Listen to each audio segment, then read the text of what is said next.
I grew up in a very scientific family. I never knew my dad's stance on ghosts, but they were never talked about, so it really didn't matter. One day when I was in high school, we were eating dinner, and I decided to ask my dad about our old house, and moving into it when I was just a baby. So he told me a story. Apparently when we moved into this house, we lived there about a week before we started to receive gifts once a week. Every Friday morning, my dad told me that there would be some sort of handcrafted gift sitting on the mantle of our fireplace. My dad was reasonably freaked out by this because we were the only ones with keys to the house, and the last owner moved well out of state.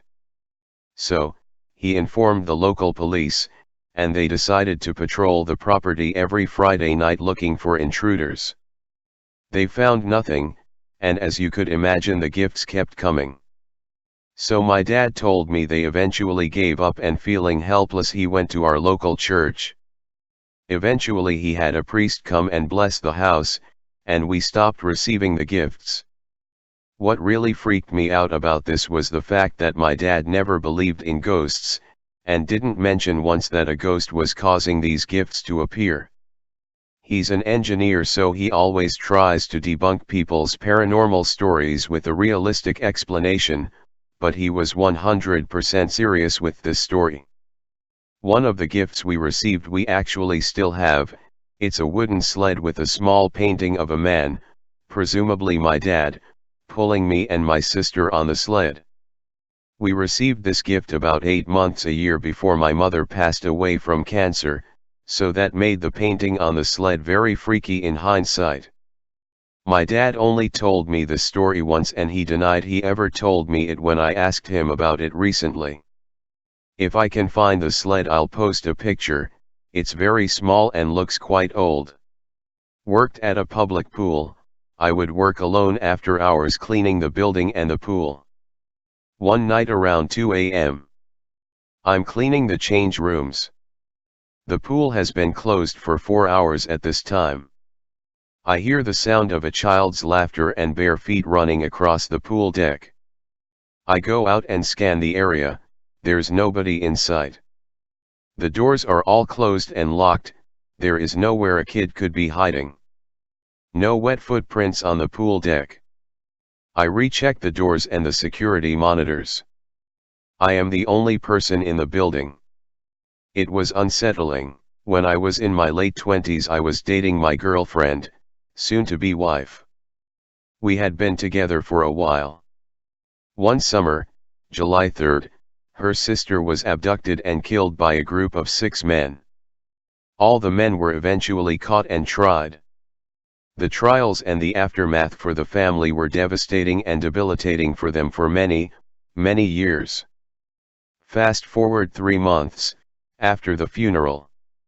I arrived at my girlfriend's house to wait for her to get off from her job as a nurse at a local hospital. Neither of her parents were home. Just me, alone in the house. So I went into the family room, turned on the TV, sat down in the couch, got comfortable and began to watch.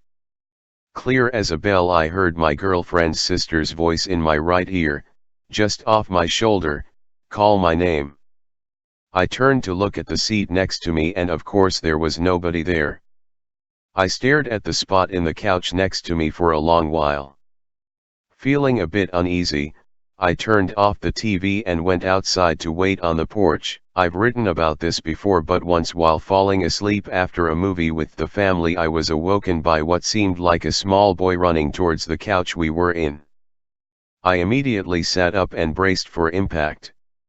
Now, I would normally chalk it up to falling asleep by my mom and dad also bolted awake at the same time. Before I could explain, my dad told me he saw a boy running towards us. His description of the boy matched mine, while my mother confirmed as well. When I was about 10 to 14, I had terrible insomnia. I would imagine things and felt incredibly unsafe, as though I was being watched, although I never admitted this to anyone. I began only sleeping on the couch, with my back against the wall, and had to have the TV or some sort of light on. I missed an immense amount of school because of this, so my mom had me see a neurologist. The neurologist diagnosed me with some things, but the crazy part was during my sleep study I slept amazingly well, no issues at all, and slept in the real bed. Eventually I got transferred to a children's hospital, and speaking to the doctor I explained I would see things and felt uncomfortable. They had thought I was experiencing sleep paralysis. When they told my mom, she went ghost white. She pulled me aside and explained she was experiencing things, too. She described in detail what I was seeing. That evening she approached my brother and asked broad questions: "Do you have anything weird happen in home?" etc. He also described what we experienced. It was then I realized we must have paranormal activity, and I believed it ever since. When we moved out of that house, all my sleep issues abruptly stopped, and I haven't experienced it since. My girlfriend's grandfather's ashes were on a little shelf in the living room, right next to a very solid/heavy angel statue.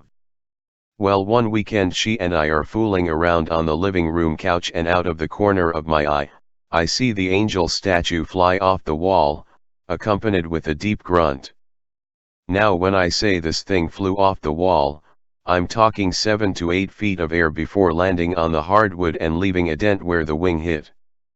Even if this thing had fell off the wall, it would have dropped straight down, not soared with force.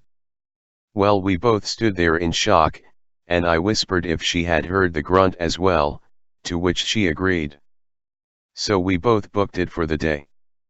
Well, that night at dinner we told her parents what happened, leaving out the naughty bit, and Megan's younger sister burst into tears, saying she had seen a dark figure at the foot of her bed the last couple's nights, but didn't want anyone to think she was crazy. Grandfather that died had mental health issues that caused a lot of pain. Welp, after that day I was a believer. My wife and I swear that our daughter used to talk to ghosts when she was a toddler. She was an only child at the time. First instance I remember was her telling me that she was talking to Nana. That's what I called my grandmother, who passed about 15 years before my daughter was born. My daughter was young, and so I hadn't even talked about Nana to her, so I showed her a picture and asked who she spoke to. There were 4 women, 3 of which I didn't even know, but without hesitation she pointed to my Nana. Okay, no biggie. Some months later, my wife and I are trying for baby number 2. After my wife gets pregnant, my daughter is sitting next to her on the couch and puts her head on her belly and says, "Mommy, there's a baby in there." Okay, maybe that's coincidence. She overheard us saying something. A few weeks later, my wife miscarries. Maybe my daughter picked up on our sadness, who knows, but she again puts her head on her stomach and says, "Mommy, there's no baby in there anymore."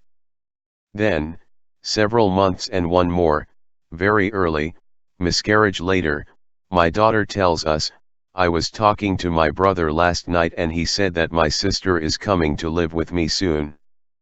Again, she's an only child and had no living brother. We were still trying at this point, but had not taken any tests. We picked one up that night, and sure enough, pregnant. When time came to reveal the gender, I wasn't even interested. My daughter had already said it was a girl. Sure enough, I have 2 daughters. Oh, that's scary. My parents have told me that I talked to ghosts too as a toddler. I had a friend, who I would talk to, and when my parents asked I would say I'm talking to the man with the balloon. We also had a ghost who would leave really big handprints on our windows. No one in the family had big hands or was tall enough to reach that high up. If my mom cleaned the windows the night before, the handprints would be back the next morning. I also talked to it and we called it our friendly ghost. When my grandmother's dog died, I was convinced it had come to live with us. I often saw it at night walking around in the kitchen. I have had so So many experiences with unexplainable things that I can't not believe at ghosts anymore. When I was around 5 years old, and my mom was pregnant with my younger brother, I woke up one night, came into her bed to snuggle and laid my hands on her belly. Something I normally never did. Less than 5 minutes later she started having contractions and she started going into labor. My entire childhood was filled with experiences like this. I've had a few experiences as a teenager and young adult too, but not that often anymore. A few scary ones, but mostly harmless stuff. Thank you for watching, beautiful people. Do you have any experiences with ghosts? Share them down below. Subscribe for more Reddit extravaganza. Or not. Either way, have a great day.